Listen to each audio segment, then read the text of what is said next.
Honorable Maria Gabriel, chers membres du bureau de la représentation du Parlement européen à Sofia, chers confrères, distingués invités, nous vous remercions pour cette occasion que vous nous offrez pour nous adresser à cette auguste assemblée sur le rôle du médecin en temps de conflit. Au nom des survivantes de violences sexuelles en particulier et du peuple congolais en général, nous vous réitérons nos remerciements pour le prix Sakharov 2014 que vous avez bien voulu leur décerner à travers notre modeste personne. Nous sommes très encouragés par l'initiative d'organiser cette conférence qui, nous l'espérons, servira à partager notre expérience dans l'administration des soins en temps de conflit. Il est constaté malheureusement que les femmes et les enfants, en plus des discriminations honteuses qu'elles subissent, sont devenus de nouvelles cibles choisies par les belligérants. Dans mon pays, la République démocratique du Congo, pendant les 16 dernières années, il a été largement fait usage d'une nouvelle arme et stratégie de guerre, le viol des femmes et des filles. Cette arme a détruit non seulement physiquement le corps des victimes, mais aussi affecte les communautés entières qui sont obligées d'assister impuissantes à l'humiliation de leurs proches. Nous avons traité tout genre de lésions et traumatismes sur ces rescapés. Mais hélas, au fil des ans, la situation, au lieu de s'améliorer, ne fait que s'empirer. L'évolution de ces drames que nous avions cru à ses débuts être une simple barbarie isolée n'a cessé de nous inquiéter. Les victimes de toutes les tranches d'âge augmentaient toujours en nombre.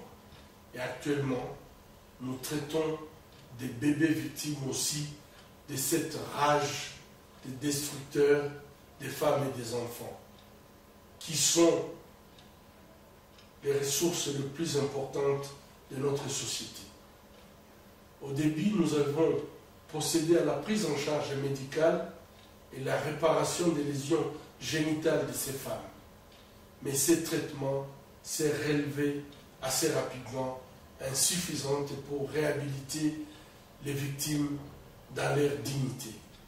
En effet, les circonstances qui entourent le viol portent une marque indélébile qui affecte profondément la psychologie des victimes qui sont violées en public, des incestes forcés et toute autre forme d'humiliation. Nous avons été ainsi obligés de penser à une prise en charge psychologique afin de les aider à s'accepter et à reprendre la vie normale. Fort de ces résultats et du besoin d'une réinsertion sociale, nous organisons plusieurs activités visant à une réinsertion socio-économique pour rendre ces survivantes autonomes et leur permettre de recouvrer une place digne et respectée dans la société. Certaines parmi elles ont regagné leur foyer, les plus jeunes ont pu être scolarisés, ainsi leur stigmatisation a été vaincue. Cependant, le dommage causé ne pouvait être pleinement récompensé du fait que les auteurs de viols s'émouvaient librement et dans la quiétude dans les quartiers et les villages. La volonté d'une justice s'est manifestée dans les chefs des victimes et la nécessité d'un quatrième volet de notre prise en charge s'est fait ressentir. Des actions en justice furent donc initiées à travers une clinique juridique que nous avions implantée. Cette clinique juridique est entourée par plusieurs parajuristes dans les quartiers et villages qui aident à accompagner les victimes de viols et violences sexuelles pendant le conflit. Néanmoins, le système judiciaire mis en place ne facilite pas cette réhabilitation.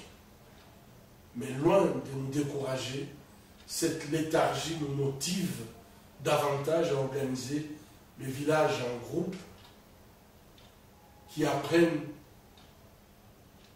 à défendre leurs droits, à réclamer leurs droits et surtout à faire parvenir aux avocats, aux juristes que l'hôpital a su organiser leurs réclamations. À l'échelle de la planète, nous invitons tous les médecins du monde à s'engager dans une prise en charge holistique des victimes de conflits armés, femmes et enfants en particulier. Et cette prise en charge holistique doit comprendre non seulement le traitement médical, mais également une prise en charge psychologique, une réinsertion socio-économique et une prise en charge juridique. Car leurs besoins ne se limitent pas seulement au traitement médical et chirurgical. Il est certain que le traitement médical et chirurgical constitue la porte d'entrée, mais les besoins sont au-delà de cette prise en charge médicale. Il est plus large et le médecin peut jouer un rôle important de coordination de cette prise en charge, puisque souvent les patientes et les patients ont confiance aux médecins. Pour combattre les violences sexuelles en temps de conflit, il faut une détermination de nous tous et une détermination sans relâche. Les avantages qu'offre cette arme horrible et odieuse font d'elle le premier choix des belligérants. Cette arme n'est pas chère, elle est à la portée de tous, facile à déployer et très efficace dans son caractère dévastateur.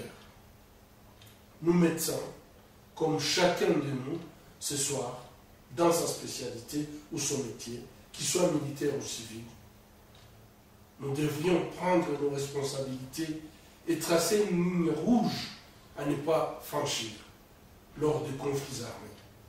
L'usage du viol comme arme de guerre. Si notre humanité commune a pu dire plus jamais au génocide et aux épidémies diverses ou à la prolifération des armes de destruction massive, nous pouvons également dire non à l'usage du viol comme arme de guerre.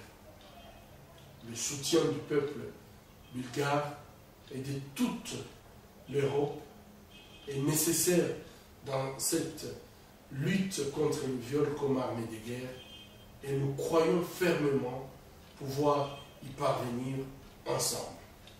Ensemble, nous pouvons vaincre cette barbarie. Je vous remercie.